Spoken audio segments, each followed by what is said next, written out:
Please be seated.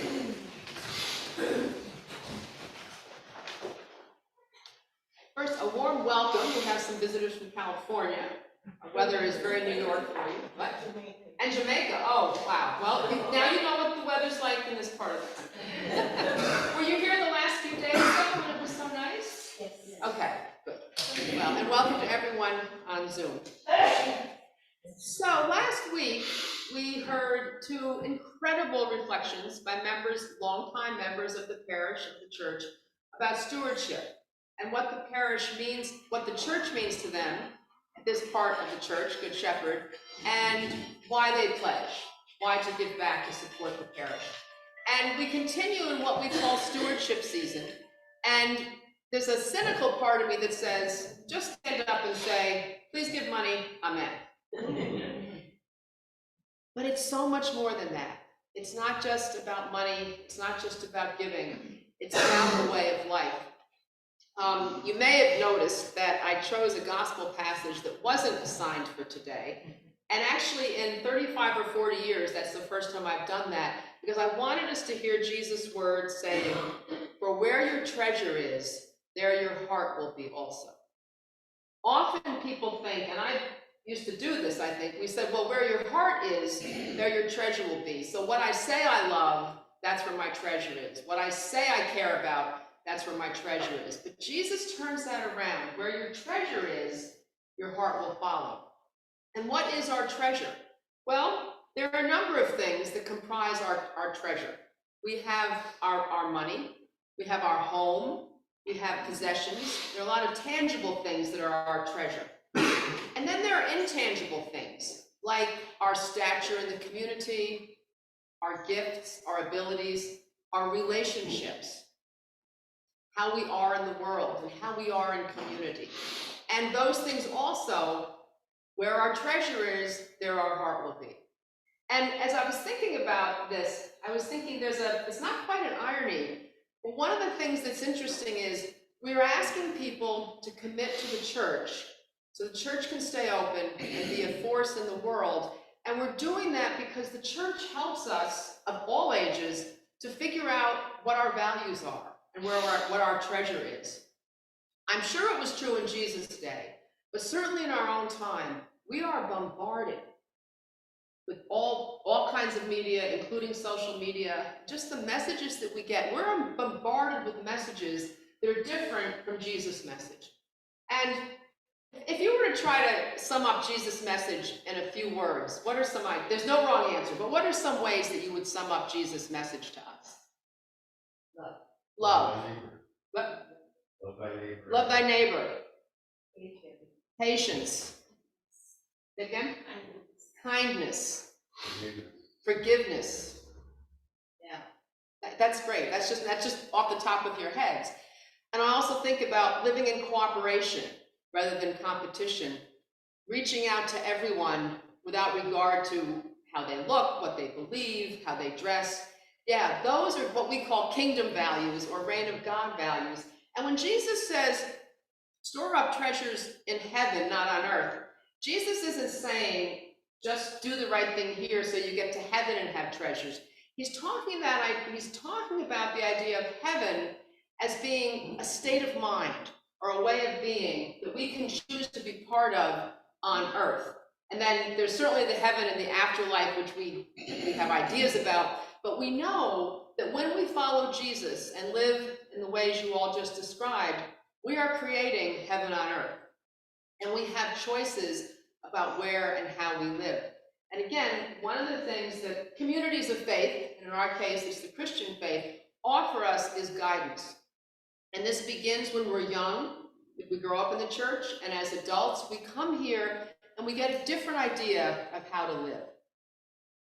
I want to read a letter that came to the church from the Women's Resource Center in Mayapack.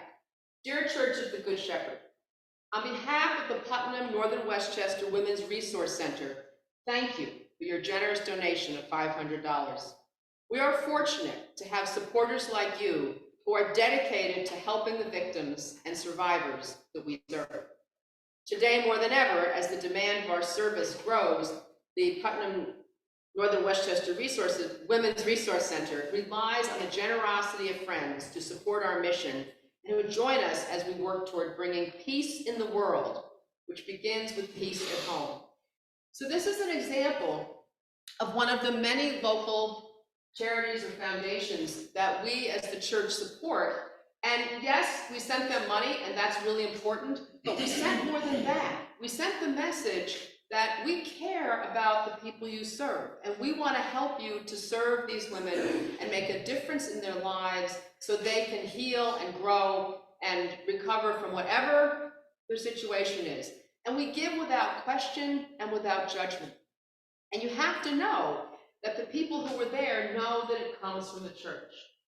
It's often said, and I'm sure you've heard me say it maybe too often, that how communities of faith, churches exist not just to support and serve the people who are members, who are here, although certainly that's part of it, and that's important.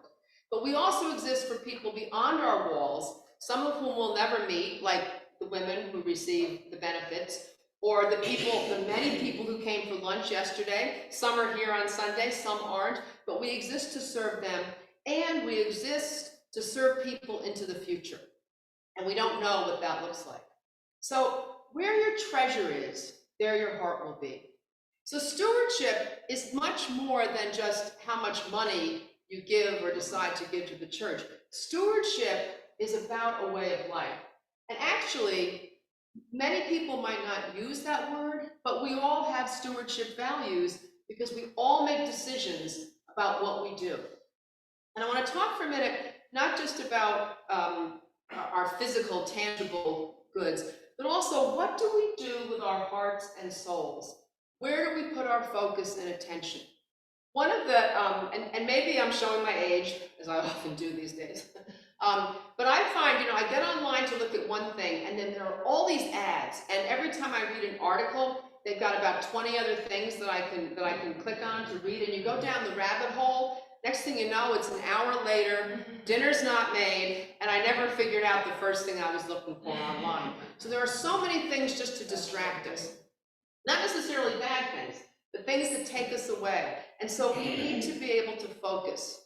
And having a prayer life, having a sense of having a prayer life and having a sense of coming back and focusing on what's important can help us not be distracted.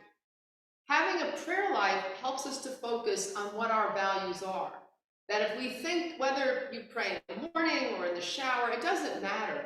But when you have this sense, and we come on Sunday to bring us back to this sense of wanting to be like Jesus, loving, compassionate, forgiving, loving our neighbor, being in cooperation, feeding people who are hungry, if we keep that as a focus, that is part of our stewardship, because that's what we're focused on. We make choices about what we watch on television. We make choices about what social media we follow. We make choices about what we say to other people. What kind of stories do we repeat? What kind of jokes do we tell? So we make these choices that determine what our values are, and that's where we're putting our treasure. And then our hearts will follow. And my understanding of what Jesus means by this is that if I choose, and it's not always easy, but if I choose to be focused on loving and forgiving rather than holding a grudge, and if I choose to see people as children of God rather as people I may not like or understand, it changes my heart.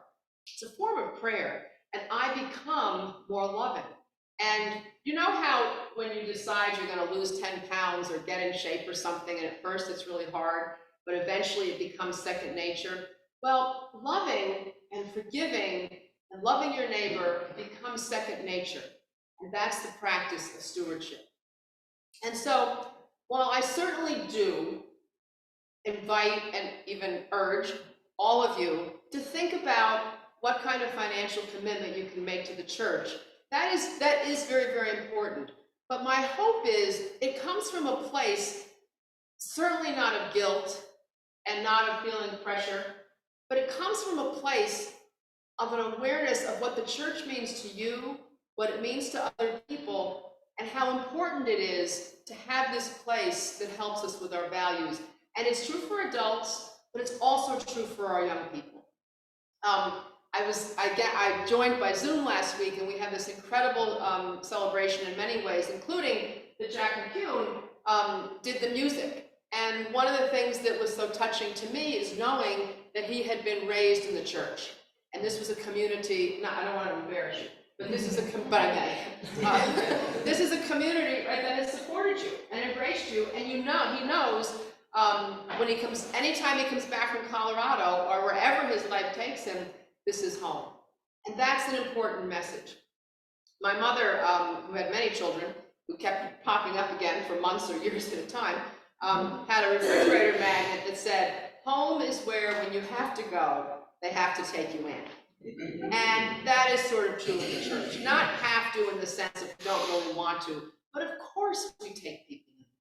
So let us all be aware and be grateful for the treasures that we have.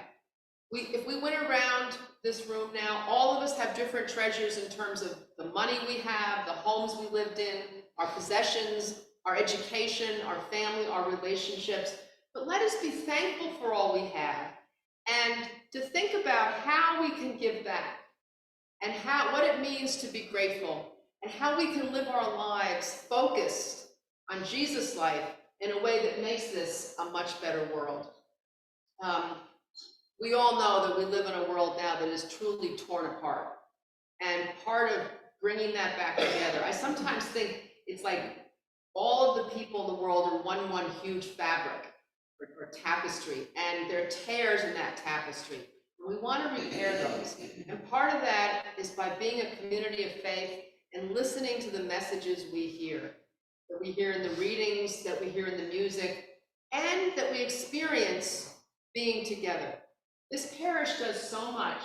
I just see it, how much you care for each other.